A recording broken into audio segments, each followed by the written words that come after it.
Hi friends. Okay, function ಎಲ್ಲ ಮುಗ್ದಾದ್ಮೇಲೆ ಆವತ್ತಿನ night ಅಲ್ಲೇ ಸ್ಟೇ ಮಾಡಿದೆ. ಸೊ ಚಿಕ್ಕಬಾಣಾವರದಲ್ಲಿ. ಅದಾದಮೇಲೆ ಮಾರ್ನಿಂಗೇ ಎದ್ಬಿಟ್ಟು 4 ನಮ್ಮ ಡೇ ಸ್ಟಾರ್ಟ್ ಆಗಿತ್ತು. ಸೊ 4 ಎಲ್ಲರೂ ಎದ್ಬಿಟ್ಟು ರೆಡಿ ಆಗಿಬಿಟ್ಟು ಫ್ರೆಶಪ್ ಆದ್ವಿ, ರೆಡಿ ಆದ್ವಿ. ಹಾಗೆ ಮಕ್ಕಳನ್ನೆಲ್ಲ ರೆಡಿ ಮಾಡಿಕೊಂಡು ನಾವು ಹೊರಟ್ವಿ. ಅಲ್ಲಿಂದ ಏನಿಲ್ಲ ಅಂದರೂ 1-1.5 ಕಿಲೋಮೀಟ್ರ್ ಅಷ್ಟೇ ಇರೋದಲ್ಲ ರೈಲ್ವೆ ಸ್ಟೇಷನ್ನು. ನಡ್ಕೊಂಡು ಹೋಗೋಣ, ವಾಕಬಲ್ ಮಾರ್ನಿಂಗ್ ವಾಕ್ ಆಗುತ್ತೆ ಅಂತ ನಡ್ಕೊಂಡು ಹೋಗೋಕೆ ಹೋದ್ವಿ. ಸೊ ಮನು ಒಬ್ಬೊಬ್ಬರನ್ನೇ ಕರ್ಕೊಂಡೋಗಿ ರೈಲ್ವೆ ಸ್ಟೇಷನಿಗೆ ಸ್ಕೂಟಿಯಲ್ಲಿ ಬಿಡ್ತಿದ್ದ. ಯಾಕೆಂದರೆ ಆಟೋ ನಮಗೆ ಸಿಕ್ಕಿರಲಿಲ್ಲ ಫ್ರೆಂಡ್ಸ್. ಹಾಗಾಗಿ ನಡ್ಕೊಂಡೇ ಹೋಗೋಣ ಅಂತ ಎಲ್ಲರೂ ಸುಮ್ಮನಾದ್ವಿ. ಅದಾದಮೇಲೆ ಸ್ಕೂಟಿಲಿ ಒಬ್ಬೊಬ್ಬರು ದೀಪು ಮತ್ತು ಓಮು ಫಸ್ಟ್ ಕರ್ಕೊಂಡು ಹೋಗ್ಬಿಟ್ಟ. ಅದಾದಮೇಲೆ ನಾನು ಕೂರೋಣ ಅಂತ ಹೋದರೆ ನಾಯಿನೇ ನನಗಿಂತ ಫಸ್ಟ್ ಹೋಗ್ಬಿಟ್ಟು ಅವ್ನ ಬೈಕ್ ಮೇಲೆ ಕೂತ್ಕೊಬಿಟ್ಟಿತ್ತು ಸ್ಕೂಟಿಯಲ್ಲಿ. ಮುಂದೆ ಒಂದು ಕೂತ್ಕೊಂತು. ಅದಾದಮೇಲೆ ಇನ್ನೊಂದು ನಾಯಿ ಸುಮ್ಮನೆ ನಿಂತ್ಕೊಂಡು ನೋಡ್ತಾನೆ ಇತ್ತು. ಅದಾದಮೇಲೆ ಆ ನಾಯಿನೂ ಸಮೇತ ಹಿಂದೆ ಕೂರಿಸ್ಕೊಂಡು ಕೊನೆಗೂ ಅದು ಮನೆಗೆ ಕರ್ಕೊಂಡೋಗಿ ಬಿಟ್ಟ. ಅಲ್ಲಿ ತನಕ ಅವು ನಮ್ಮನ್ನು ಬಿಟ್ಟೇ ಇರಲಿಲ್ಲ. ನೋಡಿ ನಾಯಿ ಪ್ರೀತಿ ಎಷ್ಟು ದೊಡ್ಡದು. ಒಂದೇ ಒಂದಿನ ನಾವು ಅದಕ್ಕೆ ಏನೋ ಒಂದು ನಮ್ಮ ಕೈಯಲ್ಲಿದ್ದು ಹಾಕಿದ್ದಕ್ಕೆ ಅದಷ್ಟು ಬೇಗ ನಮ್ಮನ್ನು ಹಚ್ಕೊಬಿಡಿತ್ತು. ಸೊ ರೈಲ್ವೆ ಸ್ಟೇಷನ್ ನಿಯರ್ ತನಕ ನಮ್ಮ ಜೊತೆನೇ ಬಂದಿತ್ತು. ಅದು ನಡ್ಕೊಂಡು ನಮ್ಮ ಹಿಂದಿಂದನೇ ಫಾಲೋ ಮಾಡ್ಕೊತಾ, ಅಲ್ಲಿ ನಾಯಿಗಳೆಲ್ಲ ಬೇರೆ ಬೊಗಳ್ತಾ ಇದ್ರೂ ಏನೂ ಕೇರ್ ಮಾಡಿಲ್ದಂಗೆ ಸುಮ್ಮನೆ ನಮ್ಮ ಹಿಂದೆ ಬರ್ತಾನೆ ಇತ್ತು. ನಮಗೆ ಭಯ ಎಲ್ಲಿ ಕಚ್ಬಿಡುತ್ತೋ ಏನೋ ಅಂತ ಅಂದ್ಬಿಟ್ಟು ಬೇರೆ ನಾಯಿಗಳು ಆ ನಾಯಿಗಳಿಗೆ. ಅದಾದಮೇಲೆ ಮನಕ್ಕೆ ಕಾಲ್ ಮಾಡಿಬಿಟ್ಟು ಫಸ್ಟ್ ಕರ್ಕೊಂಡು ಹೋಗೋ ನಾಯಿನ ಅಂತ ಅಂದ್ಬಿಟ್ಟು ಕಳಿಸ್ದೆ. ಸೊ ಅಲ್ಲಿಂದ ಕಳಿಸಾದ್ಮೇಲೆ ನಾವು ಸೀದಾ ನಡ್ಕೊಂಡು ರೈಲ್ವೆ ಸ್ಟೇಷನಿಗೆ ವಾಕಬಲ್ ಆಗುತ್ತೆ ಅಂತ ಎಲ್ಲರೂ ಬಂದ್ವಿ. ರೈಲ್ವೆ ಸ್ಟೇಷನಲ್ಲಿ ಟ್ರೈನ್ ಟಿಕೆಟ್ನ ತೊಗೊಂಡು ಸೊ ಟ್ರೈನಿಗೆ ವೆಯ್ಟ್ ಮಾಡ್ತಾಯಿದ್ವಿ. ಸೊ ನಮ್ಮ ಓಮು ಮತ್ತು ದೀಪು ಇಬ್ಬರು ಏನಾದ್ರು ತಿನ್ನೋಕೆ ತರೋಣ ಅಂತ ಅಂದ್ಬಿಟ್ಟು ಹೋಗಿದ್ರು. ಅಷ್ಟೊತ್ತಿಗೆ ಯಾವುದೋ ಒಂದು ಎಕ್ಸ್ಪ್ರೆಸ್ ಟ್ರೈನ್ ಬಂತು. ಅದೇ ಟ್ರೈನೇ ಅಂತ ಅಂದ್ಕೊಂಡು ಅವ್ರಿಗೆ ಫೋನ್ ಮಾಡಿಬಿಟ್ಟು ನಾವು ಕರೆದ್ವಿ. ಅದಾದಮೇಲೆ ಓಡೋಡಿ ಬಂದರು. ಅವ್ರು ನೋಡಿ ನಗು ಬಂತು. ಅದಾದಮೇಲೆ ಅದೆಲ್ಲ ಟ್ರೈನು ಅಂತ ಗೊತ್ತಾಯಿತು. ಸೊ ಅದಾದಮೇಲೆ ನಮ್ಮ ಟ್ರೈನ್ ಬಂತು. ನಮ್ಮ ಟ್ರೈನ್ ಬಂದಾದಮೇಲೆ ಸೊ ಎಲ್ಲರೂ ಹೋಗಿ ಟ್ರೈನ್ ಹತ್ತೋಣ ಅಂತ ಹೋದ್ವಿ. ಸೊ ಓಮು ಮತ್ತು ದೀಪು ನೋಡಿ ಹೇಗೆ ಓಡ್ತಾ ಇದ್ದಾರೆ ಅಂತ ಅಂದ್ಬಿಟ್ಟು ಸೊ ಓಡಿ ಬೇಗ ಹೋಗಿ ಟ್ರೈನ್ ಹತ್ಬಿಟ್ಟು ಎಲ್ಲರೂ ಹತ್ತಿದ್ವಿ. ಹತ್ತಾದಮೇಲೆ ವಿಶ್ವ ಮತ್ತು ಮನು ಅಲ್ಲೇ ಉಳ್ಕೊಂಡ್ರು. ಸೊ ಅವರಿಬ್ಬರಿಗೂ ಟಾಟಾ ಬಾಯ್ ಹೇಳ್ಬಿಟ್ಟು ನಾವು ಟ್ರೈನ್ ಹತ್ಕೊಂಡು ಸೀದಾ ಶಿವಮೊಗ್ಗದ ಕಡೆ ಬರೋಕ್ಕೆ ಹೊರಟ್ವಿ. ಹಾಗೆ ಟ್ರೈನಲ್ಲಿ ಅಂದರೆ ನಮ್ಮ ಓಮುಗೆ ಫಸ್ಟ್ ಟ್ರೈನ್ ಜರ್ನಿ ಇದು ಹೇಳಬೇಕು ಅಂತ ಅಂದರೆ ಈ ಸಲ ಹೋಗಿದೆ ನಾವು ಫಸ್ಟ್ ಟ್ರೈನ್. ಅವನಂತರೂ ಯಾವಾಗಲೂ ಕೇಳ್ತಾ ಇದ್ದ ಟ್ರೈನಲ್ಲಿ ಕರ್ಕೊಂಡು ಹೋಗಮ್ಮ ಅಂತ ಅಂದ್ಬಿಟ್ಟು.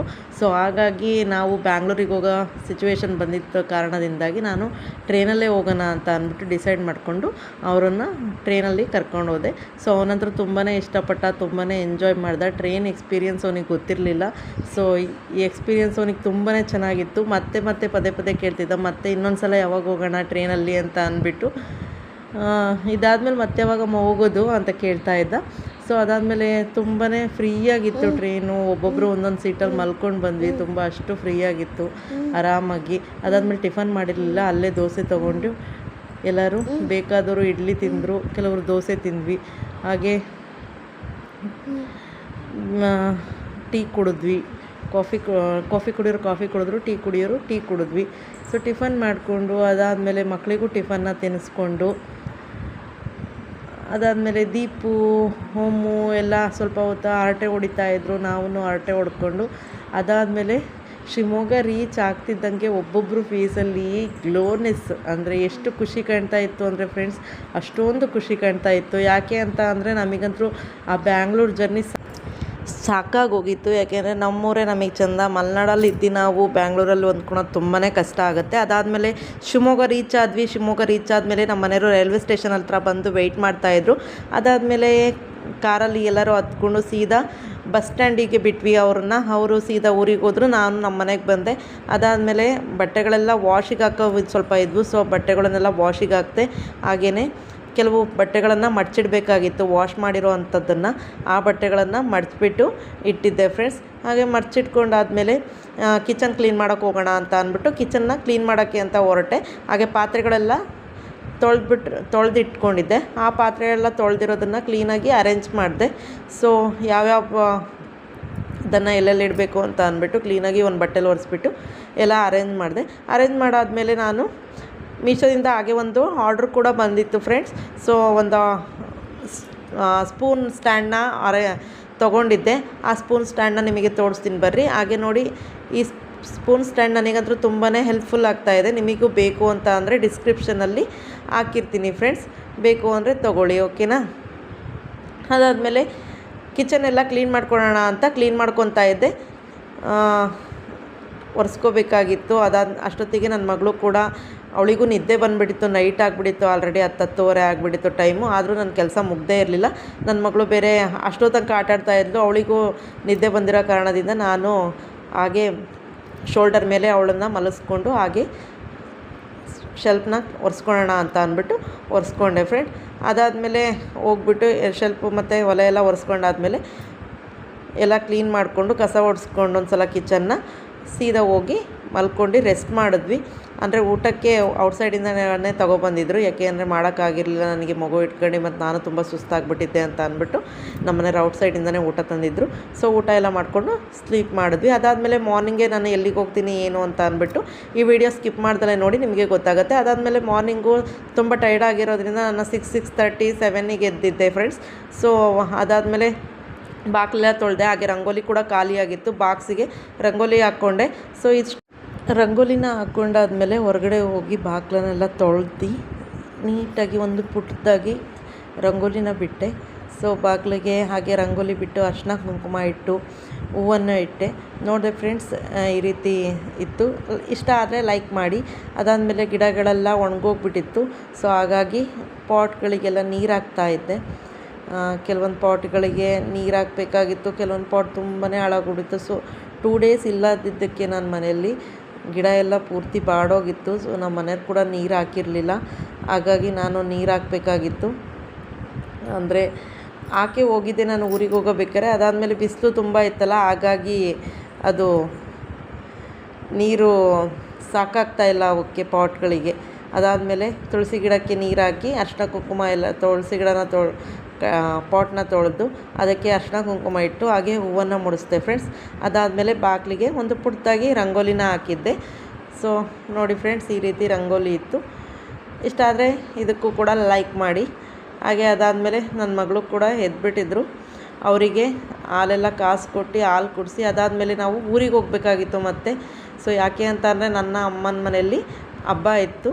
ಅದಕ್ಕೆ ಬಟ್ಟೆ ಎಲ್ಲ ಮತ್ತೆ ನಾನು ಜೋಡಿಸ್ಕೊಂಡು ಮಕ್ಕಳು ಬಟ್ಟೆ ಎಲ್ಲ ಎತ್ತಿಟ್ಕೊಂಡು ಮತ್ತು ಸೀದಾ ನಾನು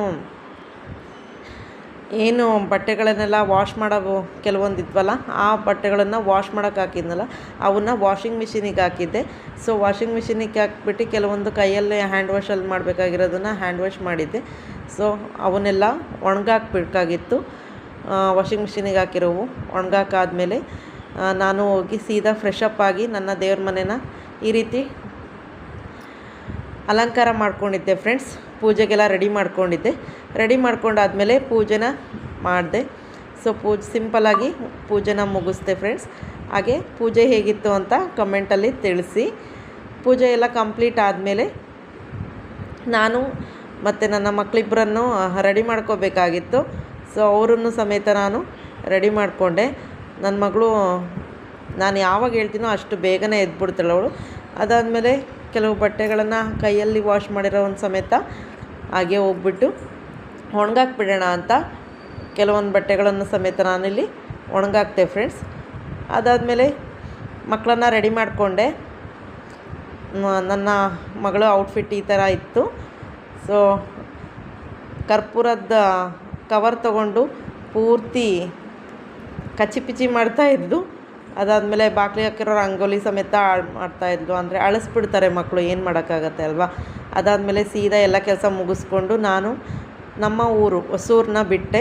ಸೊ ಹೊಸೂರನ್ನ ಬಿಟ್ಬಿಟ್ಟು ಸೀದಾ ನಾವು ಹೊರಟಿದ್ದೆ ನಮ್ಮ ಅಮ್ಮನ ಮನೆ ಲಕ್ಕಿನಕೊಪ್ಪ ಅಂತ, ಲಕ್ಕೊಳ್ಳಿ ಸೈಡ್ ಇದೆ ಅದು. ಶಿವಮೊಗ್ಗದಿಂದ ಏನಿಲ್ಲ ಅಂದರೂ ಒಂದು 8 ಕಿಲೋಮೀಟ್ರ್ ಫ್ರೆಂಡ್ಸ್. ಸೊ ಅಲ್ಲಿಗೆ ಹೊರಟೆ. ಯಾಕೆ ಅಂತ ಅಂದರೆ ಅಲ್ಲಿ ಕುಕ್ಕುಡ್ದಮ್ಮನ ಜಾತ್ರೆ ಇತ್ತು. ಸೊ ಹಾಗಾಗಿ ನಾನು ಜಾತ್ರೆಗೆ ಹೋಗೋಣ ಅಂತ ಅಂದ್ಬಿಟ್ಟು ಹೊರಟೆ. ಮನೇಲಿ ಏನೂ ಟಿಫನ್ ಮಾಡಿರಲಿಲ್ಲ. ಸೊ ನನ್ನ ಮಗ ಮನೇಲಿ ಇರಲಿಲ್ಲ. ಯಾಕೆ ಅಂತ ಅಂದರೆ ಅವನು ಅವತ್ತು ನೆನ್ನೆನೇ ದೀಪು ಜೊತೆನೇ ಲಕ್ಕಿನಕೊಪ್ಪಕ್ಕೆ ಹೋಗ್ಬಿಟ್ಟಿದ್ದ. ಅಂದರೆ ನಮ್ಮ ತಮ್ಮರ ಜೊತೆನೇ ಊರಿಗೆ ಹೋಗ್ಬಿಟ್ಟ. ನಾನು ಮತ್ತು ದೀಕ್ಷಾ ಅಷ್ಟೇ ಮನೆಗೆ ಬಂದಿದ್ದು ಫ್ರೆಂಡ್ಸ್ ಬ್ಯಾಂಗ್ಳೂರಿಂದ. ಅದಾದಮೇಲೆ ನಾನು ದೀಕ್ಷಾ ಮತ್ತು ಅವರಪ್ಪ ಸೀದಾ ಹೊರಟ್ವಿ. ಅಂದರೆ ಲೇಟಾಗಿಬಿಟ್ಟಿತ್ತು. ನಾನು ಪೂಜೆ ಮನೆ ಕೆಲಸ ಎಲ್ಲ ಮಾಡೋದ್ರಿಂದ ಮಾರ್ನಿಂಗ್ ಟಿಫನ್ ಏನೂ ಮಾಡಿರಲಿಲ್ಲ. ಸೊ ಹೊರಗಡೆನೇ ತಿನ್ಕೊಳ್ಳೋಣ ಅಂತ ಅಂದ್ಬಿಟ್ಟು ಹೊರಟ್ವಿ. ಸೀದಾ ಹೊರಗಡೆ ತಿನ್ಕೊಳ್ಳೋಣ ಅಂತ ಹೊರಟಾದ್ಮೇಲೆ ನಾವು ಅಂದರೆ ಟೈಮ್ ಆಲ್ರೆಡಿ 12 ಗಂಟೆ ಆಗಿಬಿಟ್ಟಿತ್ತು.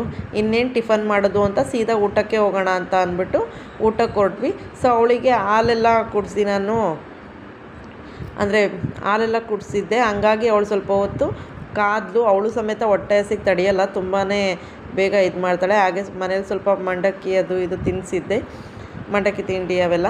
ಅದಾದಮೇಲೆ ನಾವು ಸೀದಾ ಅಲ್ಲಿಂದ ಗೋಪಾಳಕ್ಕೆ ಬಂದು ಅಲ್ಲಿನ ವಿಧಾತ್ರಿ ಭವನ ಹೋಟೆಲಲ್ಲಿ ಊಟನ ಆರ್ಡ್ರ್ ಮಾಡಿದ್ವಿ ಫ್ರೆಂಡ್ಸ್. ನನ್ನ ಮಗಳು ಫಸ್ಟ್ ಆಫ್ ಆಲ್ ಊಟ ತಿನ್ನು ಅಂತ ಅಂದರೆ ಬರೀ ಹಪ್ಳನೇ ತಿಂತಾಯಿದ್ದು. ಅದಾದಮೇಲೆ ಅಲ್ಲಿಂದ ಊಟ ಎಲ್ಲ ಮುಗಿಸ್ಕೊಂಡ್ವಿ. ಊಟ ಮಾತ್ರ ತುಂಬಾ ರುಚಿಯಾಗಿತ್ತು.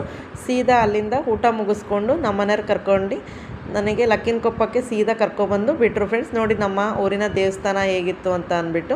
ಸೊ ನಾನು ಹಬ್ಬದ್ದು ವ್ಲಾಗ್ ಮಾಡೋಕ್ಕಾಗಲಿಲ್ಲ, ಯಾಕೆ ಅಂದರೆ ತುಂಬ ಬ್ಯುಸಿ ಇದ್ದೆ, ಹಾಗಾಗಿ ಹಬ್ಬದ ವ್ಲಾಗ್ ಮಾಡೋಕ್ಕಾಗಲಿಲ್ಲ friends. Okay, thank you friends, thank you for watching. Bye. ಇಷ್ಟೇ ನನ್ನ ಪಾರ್ಟ್ 4th ವಿಡಿಯೋ ಆಗಿತ್ತು. Thank you for watching. Bye friends.